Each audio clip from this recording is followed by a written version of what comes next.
पापा, बोलो बेटा। ईरान के सुप्रीम लीडर खमनेई की डेथ की न्यूज़ कंफर्म आ रही है। मार्केट में क्या हो रहा है?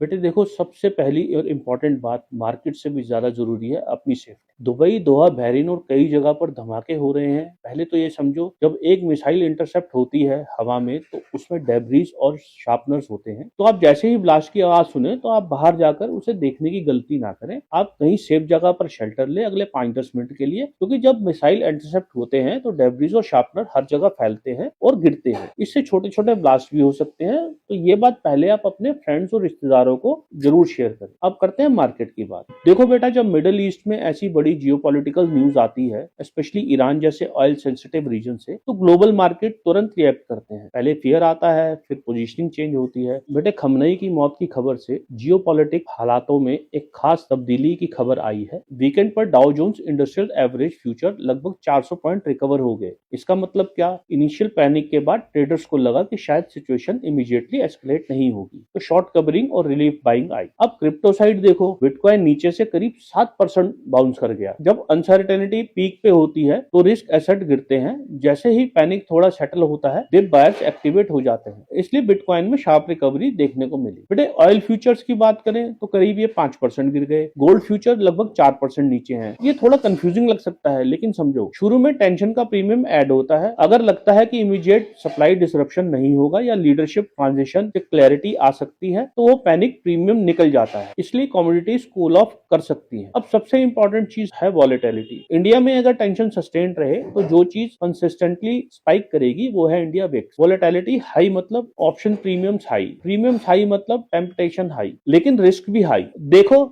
समझो, ऑप्शन ट्रेडर्स के लिए एक सिंपल सा मैसेज है, नेकेड पोजीशन से दूर रहो। दोनों साइड कॉल और पुट संभल के, हेड स्ट्रेटजीज यूज करो, स्प्रेड बना के काम करो, क्योंकि मार्केट हेडलाइन ड्रिवन होगा। कमोडिटीज ट्रेडर के लिए पूरे वीकेंड न्यूज देख के टेंशन लेने का कोई फायदा नहीं। मंडे ओपनिंग ही असली रिएक्शन बताएगी। इंस्टीट्यूशंस का पैसा डायरेक्शन डिसाइड करेगा, स्पेकुलेशन नहीं। देखो बेटा, सिंपल सा सिनेरियो है। अगर टेंशन एस्केलेट हुई, ऑयल स्ट्रांग हो सकता है, गोल्ड सेफ हेवन बन सकता है और इक्विटीज प्रेशर में आ जाएंगी। बेटा, विक्स स्पाइक करेगा, पर अगर डी एस्केलेशन हुई, रिस्क एसेट्स रैली होगी, गोल्ड और ऑयल कूल डाउन होंगे, वॉलेटिलिटी नॉर्मलाइज रहेगी।